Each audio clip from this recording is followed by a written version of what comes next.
네, 안녕하십니까. 이번 시간에는 고급 통계에서 회귀 분석에 대한 실습을 진행해 보도록 하겠습니다.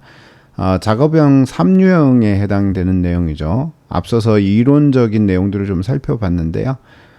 차근차근 단순회귀, 다중, 그리고 다항, 로지스틱까지 한번 살펴보도록 하겠습니다. 자, 먼저 단순회귀 분석 보도록 할까요? 자, 교재에 나오는 내용입니다. 교재에서는 온도 변화에 따른 아이스크림 매출 변동을 설명하라 라고 얘기가 되어 있죠. 그래서 이제 온도 변화에 따라서 아이스크림 매출을 어떻게 설명할 수 있는지 코드로 좀 작성을 해보고 우리 서머리 데이터를 베이스로 해가지고 그걸 이해하는 정도로 설명을 해보도록 하겠습니다.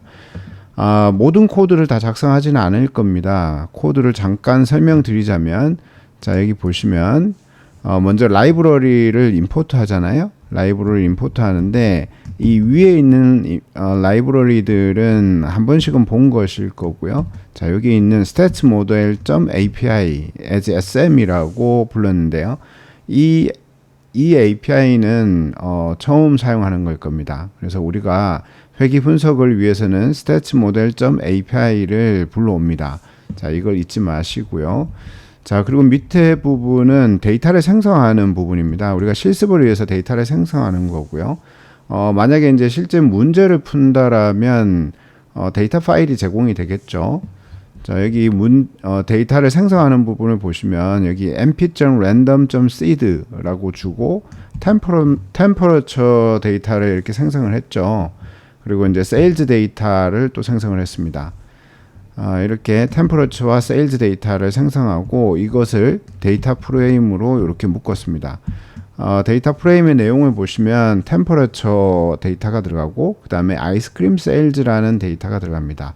자, 여기서 이제 세일즈라는 이 데이터가 아이스크림 세일즈에 포함이 연결이 되는데 이렇게 앞에서 만들어진 가상의 데이터가 되겠죠. 자, 이렇게 됩니다. 자, 그 다음에 우리가 해야 될 일은 스태츠 모델을 사용해서 단순 선형 회귀 적합 모델을 회귀 모델을 만드는 겁니다. 이 부분은 이제 코드를 같이 한번 작성을 해보도록 하겠습니다. 자, 단순 선형 회귀에서 우리가 x 값과 y 값이 필요하죠. 그래서 x는 데이터의 템퍼러처가 될 거고요. 예, 템퍼러처가 됩니다. 자, 이게 이제 독립 변수가 되는 거고요. 그죠? 그 다음에 y는 데이터의 아이스크림 세일즈가 되겠습니다. 아이스크림 세일즈. 자, 이게 y 변수가 됩니다. 그죠? 자, 이렇게 되고요. 자, 그 다음에 이제 우리가 모델은 sm.ols라는 것을 베이스로 생성을 합니다. sm.ols라는 이 함수를 이용해서 y 값을 넣어주고요. 여기에다 x 값을 넣어줍니다. x 값을 넣어주는데 이 x 값을 넣을 때, 자, 잠깐만요. x 값을 넣을 때 이 x 값이 sm에 add constant라고 해서 상수항을 넣어주도록 이렇게 돼야 됩니다. 그래서 데이터의 템퍼러처를 이렇게 add constant에다가 넣어주도록 하겠습니다. 자, 이게 이제 상수항을 추가하는 부분입니다. 상수항 추가 부분이에요. 그래서 코드를 이런 식으로 작성해 주셔야 됩니다. 그래서 sm.ols 라고 하면 여기에 y와 x를 인자값으로 넣어주고요.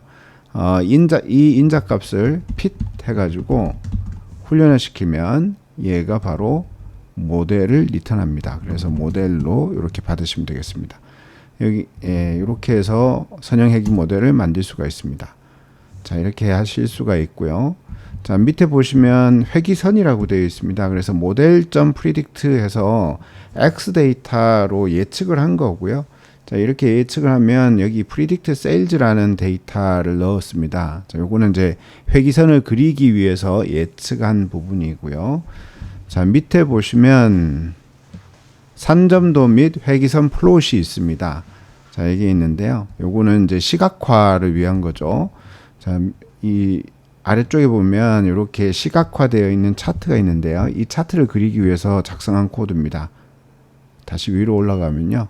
자, 여기서 이제 plt.figure 뭐 plt.scatter, plot, title, x 레벨, y 레벨, legend, grid, show 뭐 이런 함수를 쭉 호출해 가지고 산전도와 해기선 플롯을 그렸습니다. 이 코드는 시각화는 우리 시험 범위가 아니기 때문에 참고로 넣어 놓은 겁니다. 그래서 실제 코드를 작성하실 때 관심이 있으신 분들은 조금씩 조정하면서 공부를 해보시기 바랍니다.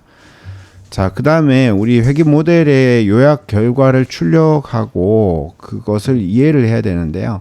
자, 밑으로 이렇게 이동해 보면 자, 보시는 바와 같이 이렇게 OLS Regression Result라는 어떤 그 분석 결과가 이렇게 나옵니다. 이 분석 결과를 출력하기 위한 코드입니다. 그래서 이 코드 같은 경우는 저하고 한번 작성을 해볼 텐데요. 자, 우리가 모델이라는 것을 만들었고요. 여기에서 summary라는 걸 호출하면 뒤에 나오는 앞서 보셨던 자, 이 결과 창에서 보셨던 이런 분석 결과가 나옵니다. 그래서 이거를 summary라는 변수로 봤고요.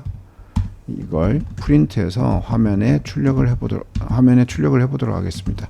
자, 실행을 하겠습니다. 실행을 하면 자, 보시는 바와 같이 이렇게 잘 실행이 되고 차트가 나옵니다. 나오고 자, 여기 설명되어 있는 분석 결과를 설명하는 내용들이 이렇게 나옵니다. 자, 차트를 이렇게 보시면 상대적으로 쉽죠. 템퍼러처가 X고 아이스크림이 Y죠. 그래서 템퍼러처 온도가 이렇게 변화하는 것에 따라서 Y 값을 설명할 수가 있죠. 자, 여기 있는 이 빨간색 선이 리그레션 라인입니다. 회기선입니다. 그리고 파란색 점들이 actual sales 데이터입니다. 만약에 새로운 데이터가 들어온다라면 이 회기선을 근거로 해서 actual sales 데이터가 즉 템퍼러처가 뭐 35도가 되었을 때 아이스크림 세일즈가 어느 정도 일어날지 예측을 할 수가 있는 겁니다. 자, 요게 이제 선형 회귀, 단순 선형 회귀 분석입니다. 이 단순 선형 회귀 분석을 가지고 아래쪽에 나오는 이 분석 결과를 우리가 이해를 할 수가 있어야 됩니다. 이 이해하는 것은 자, 여기 있는 이 결과로 설명하기가 좀 어렵습니다. 그래서 제가 파워포인트를 이용해 가지고 설명을 드리도록 하겠습니다. 네, 단순 선형 회귀 서머리 한번 같이 보도록 하겠습니다. 분석 결과죠.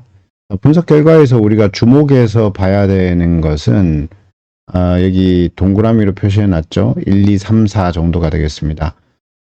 먼저 첫 번째를 보시면 COEF라고 되어 있습니다. 이 COEF 개수에 해당이 됩니다. 개수에 해당이 되고요. 여기 const라는 게 있고요. 그 다음에 temperature가 있습니다. const는 뭐냐면 절편을 얘기합니다. 절편을 얘기하고요. temperature는 x 변수였잖아요. 그죠? const라는 것은 우리가 절편이라고 얘기를 드렸는데요. 자, 이게 y 꼴 ax 플러스 b입니다.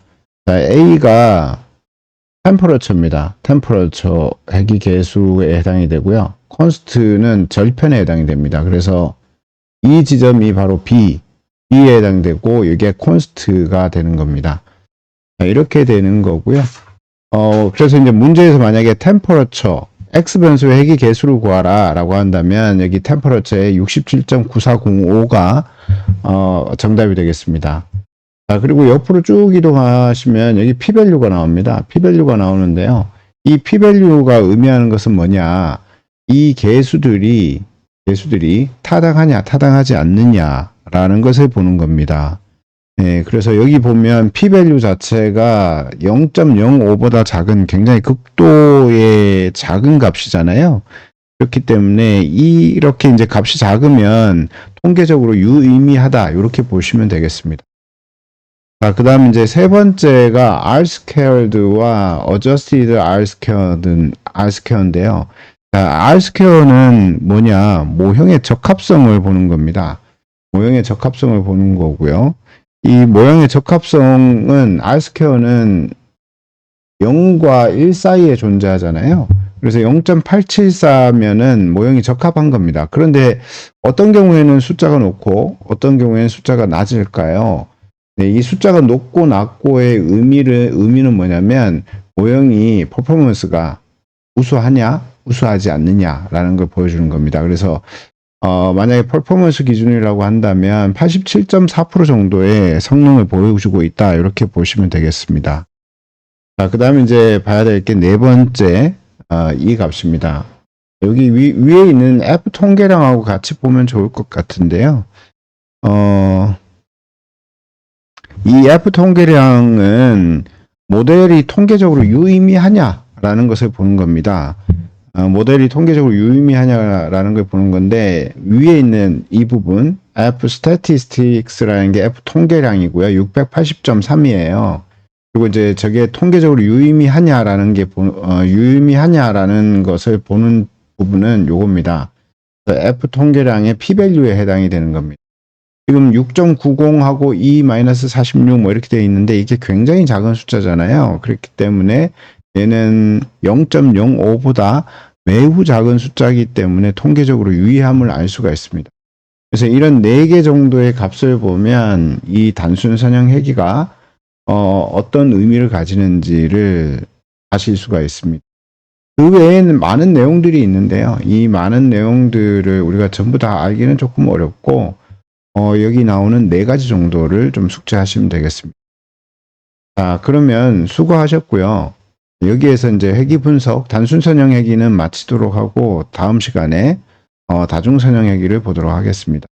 수고하셨습니다.